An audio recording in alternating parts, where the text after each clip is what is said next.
Pop Verso começando, sexta-feira, aquele dia que a gente reúne o que foi destaque ao longo da semana, aquele dia também que tem conteúdo inédito. Henrique Zaga, o ator que está em Depois do Universo, filme fazendo o maior sucesso da Netflix, vai participar do nosso Sem Filtro. Vamos ver.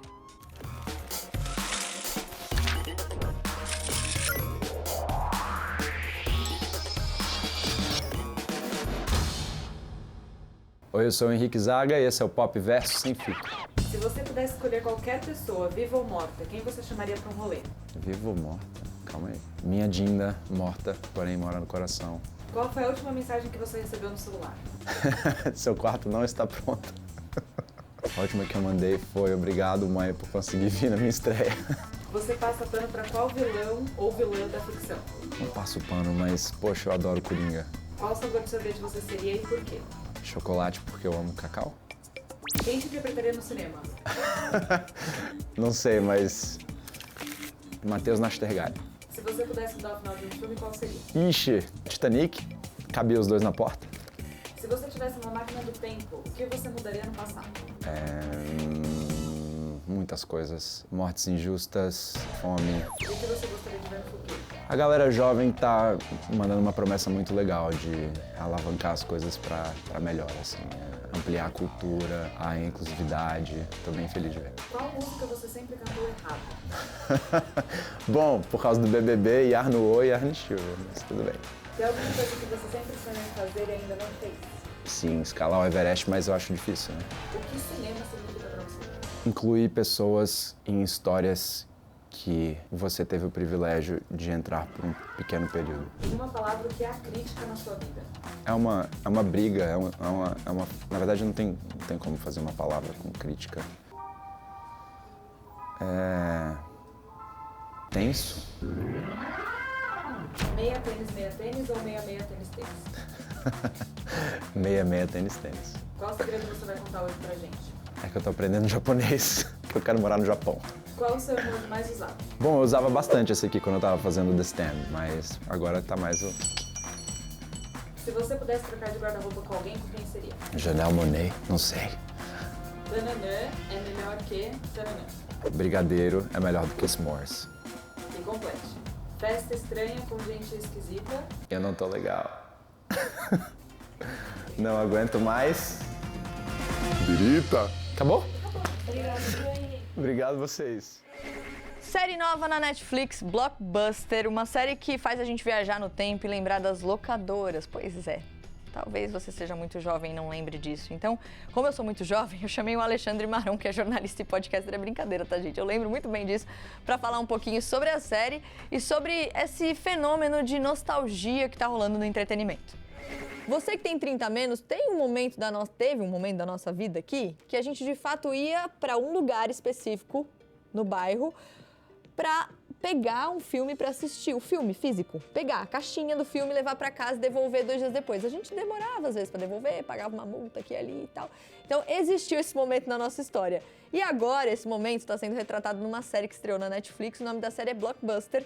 A gente está com imagens aí na tela. Uma série que justamente fala sobre a Blockbuster, é uma versão ficcionalizada da última loja nos Estados Unidos. Boa parte do humor tá mesmo nessa ironia, né? Já que a gente sabe que os streamings chegaram e eles estão entre os motivos que provocaram o fim dessa rede de locadora de vídeo. E aí agora a Netflix, que é uma plataforma de streaming, lançou uma série sobre isso. Então os personagens mesmo, eles têm uma coisa meio de rancor, assim, com a Netflix. E vale lembrar, a gente tá falando da Blockbuster, que foi fundada em 85, declarou falência em 2010 e as últimas lojas da rede fecharam em 2014. Pra gente entender um pouquinho dessa história, desse momento, pegando carona aqui, pegando o gancho da série, eu tô agora com o Alexandre Maron, que é jornalista e podcaster, e eu vou te fazer a primeira pergunta que sugeriram aqui, porque você sabe que eu tenho roteiro, mas não sigo nada, mas é que eu acho muito engraçado, porque a galera da produção é tudo 30 a menos. E aí, eu acho que o pessoal não teve VHS, DVD, então a primeira pergunta é, você ainda tem VHS e DVD? Eu tenho alguns VHS, mas, enfim, porque eram coisas assim muito específicas, né? Mas eu tenho mais DVD e eu tenho Blu-ray. Agora, Mas virou decoração, vai. virou decoração e virou uma coisa. Você geralmente quer um objeto, a caixinha. Tem uma caixinha De Volta para o Futuro. Adoro. A caixinha é o capacitor de fluxo, aquela luzinha em triângulozinho assim que ela Amo. acende. Então, você põe lá na sua estante também para enfeitar. Virou decoração, gente. Claro. Mas antes, há muito tempo, de fato, era como a gente assistia esses filmes. Alexandre, essa série brinca muito com isso.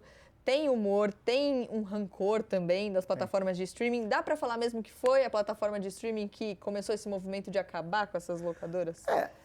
Sim, a plataforma de streaming ajudou a fechar o caixão, né? Acho que é um pouco assim. Porque, na verdade, aconteceu um monte de coisa, né? Quer dizer, pensa que, quando eu tive meu primeiro videocassete, era anos 80, final dos anos 80, uma coisa do tipo assim. A gente ia lá pegar aquela caixinha, aí quando você entregava, se você não rebobinasse, alguém vinha e falava assim, você tem que pagar a multa, porque você não rebobinou. Então a gente via o filme dessa maneira. E aí, às vezes, você ia ver o filme e aí tava com problema de tracking. O que é tracking, gente? Não tem que saber o que é tracking. Porque era alguma coisa lá com a fita que tava dando problema. Nossa. Então você ajeitava a fita e tal. Então tinha aquelas particularidades. Quando a gente vai pro DVD, nossa vida fica muito mais fácil, gente, Sim. né? Putz, cabia o filme, cabia os extras, né? Era mó legal que a gente podia ver os extras de cada filme, o episódio, seja lá o que for. E principalmente, né? Porque o DVD facilita você ter temporadas de séries. Sim, né? faz todo sentido. Super. Nossa, eu lembro muito disso. Eu brinco sempre que a locadora, obviamente não existe mais, a locadora do meu bairro, eles devem ter fechado com uma dívida minha lá de uns R$30, assim, porque era isso. Se você for o dono da locadora, me manda mensagem, a gente consegue acertar isso, assim, porque eu lembro que eu sempre esquecia a data de devolver, e aí depois eles colocaram para facilitar o negocinho que você ia lá e deixava, você não precisava nem entrar, né, na loja. A Blockbuster foi quem inventou isso. Nossa, maravilhoso. Agora, essa série, ela brinca muito com isso e ela traz uma questão que sempre faz sucesso, que é a nostalgia. Por que será que a gente precisa tanto da nostalgia? Será que o momento está tão ruim que a gente quer ficar voltando para o passado? Toda produção que traz nostalgia, toda produção que faz a gente lembrar de alguma coisa faz sucesso.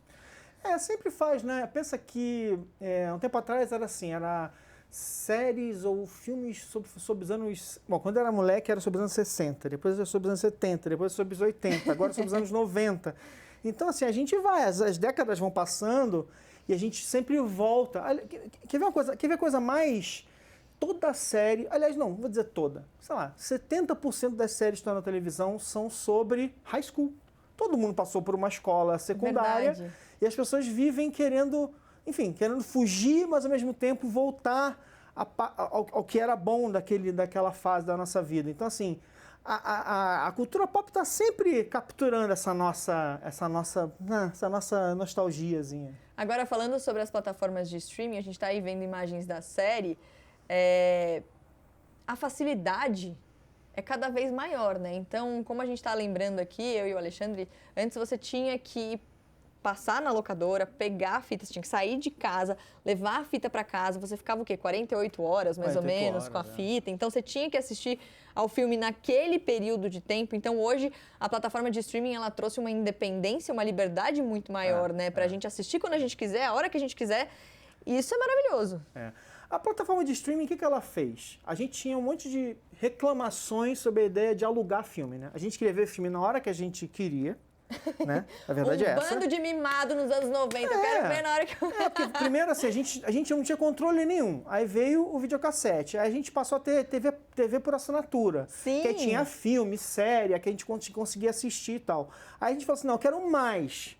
Então, quando a gente começa a ter o controle sobre isso tudo, né? E tem uma coisa que, assim, as pessoas geralmente criam a solução e aí depois alguém vai e organiza o mercado. Sim. Então, assim, o que aconteceu primeiro foi as pessoas começaram a compartilhar MP3 e compartilhar os torrents, os filmes pirateados. As pessoas faziam isso. Então, o que o streaming faz que é genial? Cara, se você não sabe mexer em computador, ficar entrando em site estranho para ficar achando coisa de pirataria, você não quer fazer isso.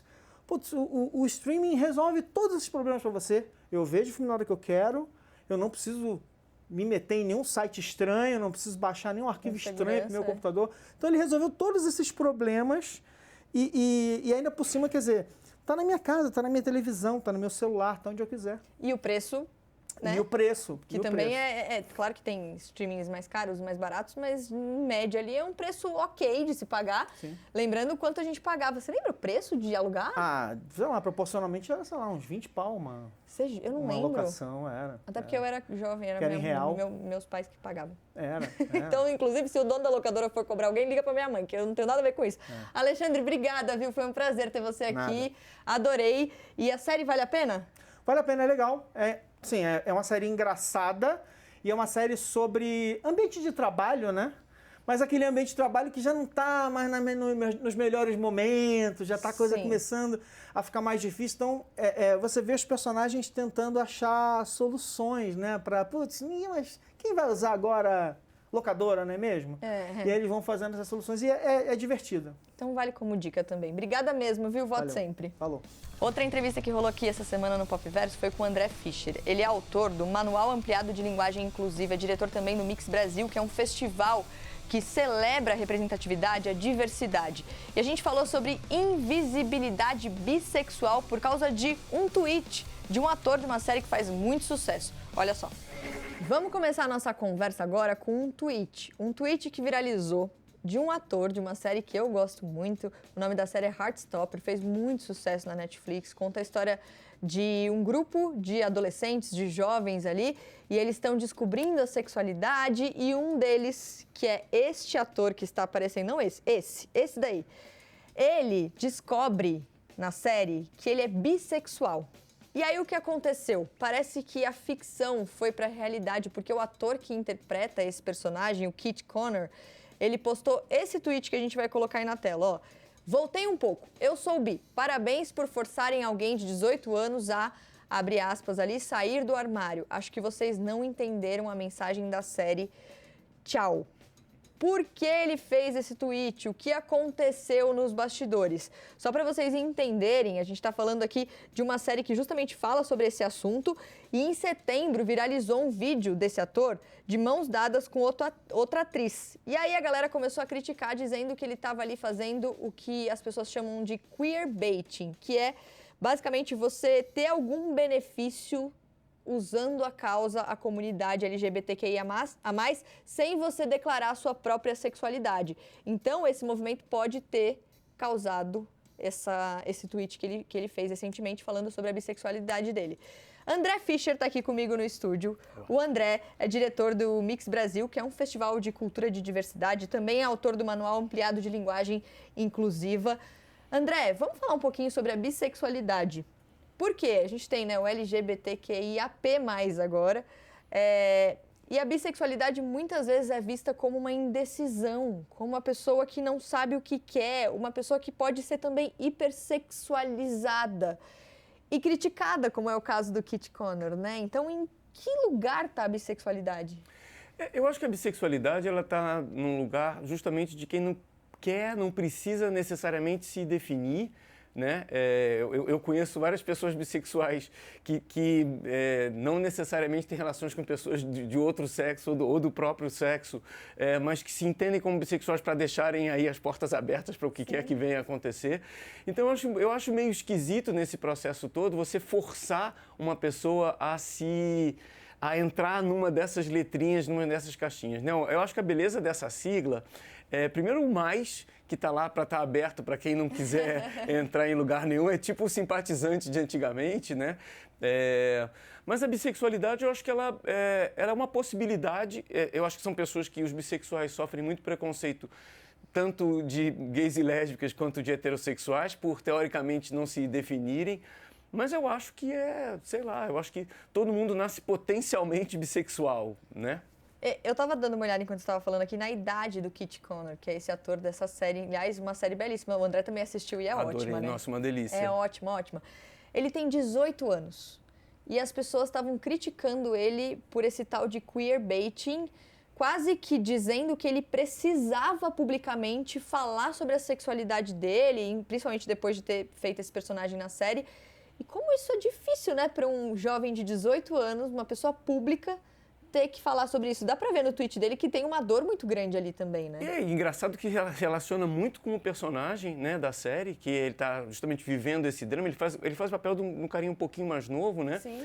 Mas que está vivendo esse drama de não saber se é heterossexual, se, né, se apaixona por um outro menino, qual que é.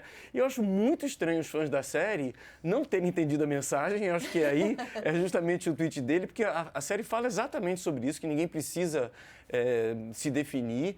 E eu acho que a coisa mais interessante nos dias de hoje é justamente essa possibilidade da gente entender, acho que passar dessa história de cura gay, que a gente já sabe que isso não tem nada a ver, mas essa possibilidade de você transitar, né? Se o gênero pode ser fluido, que falar a orientação sexual. Então ninguém é obrigado a entrar em caixinha nenhuma, né? Então o fato dele eventualmente estar com uma namorada, né? Se ele foi visto com uma menina de mão dada, por que ele precisa estar sendo colocado dentro de uma gaveta?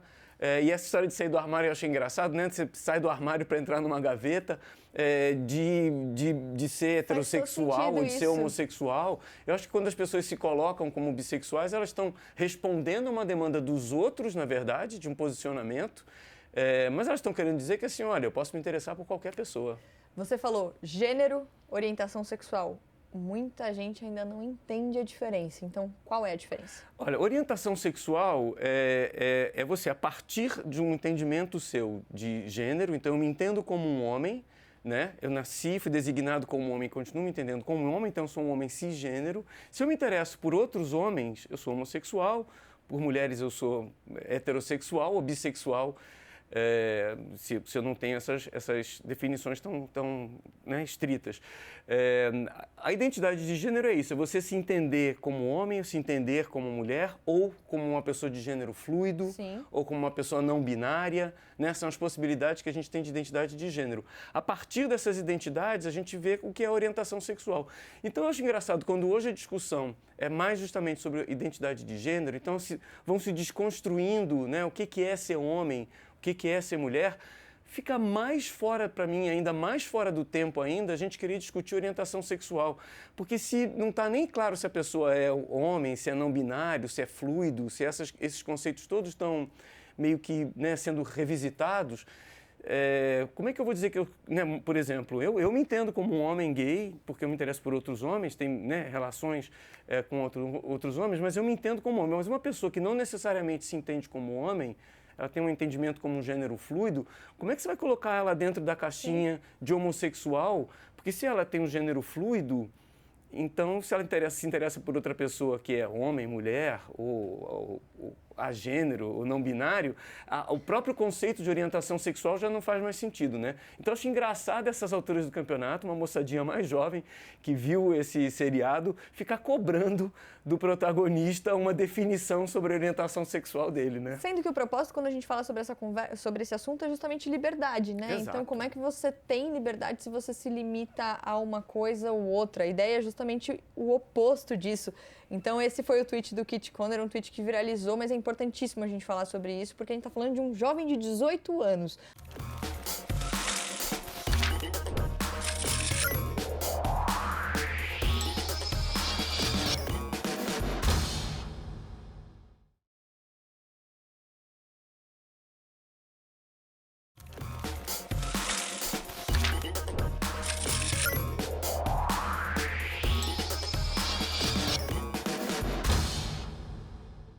E Pedro Andrade comemorando a nova temporada de Entre Mundos, esse programa incrível que fala sobre encontros. Ele passou por aqui essa semana para falar um pouquinho sobre o que a gente pode esperar dessa temporada e também para já fazer um aquecimento, né? Lembrando que é nesse final de semana. Eu queria que ele estivesse presencialmente aqui no estúdio. Ele não está, ele vai entrar online aqui para conversar comigo, mas é por um bom motivo, porque ele tá por aí encontrando pessoas para trazer para a gente cada vez mais histórias incríveis. Meu querido colega de firma aqui, Pedro Andrade.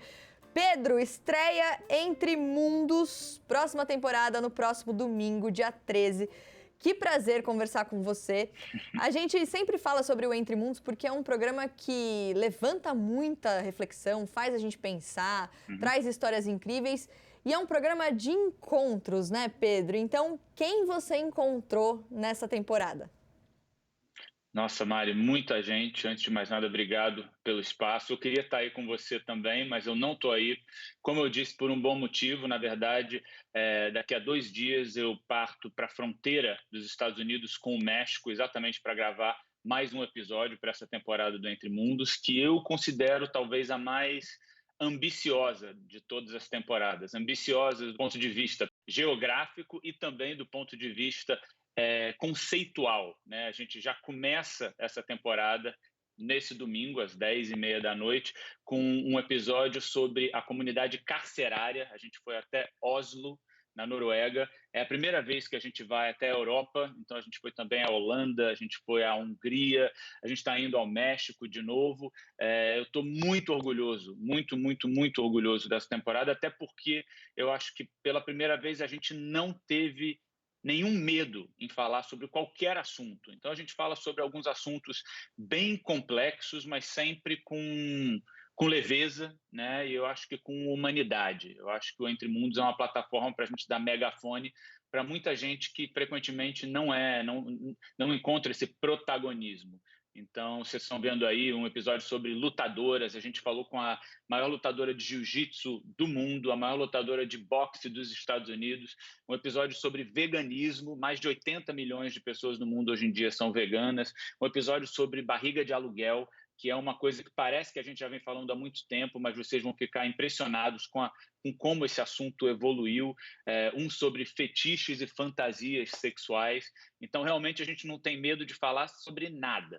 Isso é bom demais, né, Pedro? E é muito legal e muito especial como você consegue transitar entre assuntos que não tem nada a ver uns com os outros, assim, mas com o seu olhar, que é um olhar muito interessante, que é um olhar que já traz uma bagagem muito legal, uma experiência muito legal de outras histórias, de outros encontros que você já fez, e isso só acrescenta em tudo. Agora eu queria te perguntar, estreia próximo domingo, dia 13, o episódio de estreia, tem algum spoiler?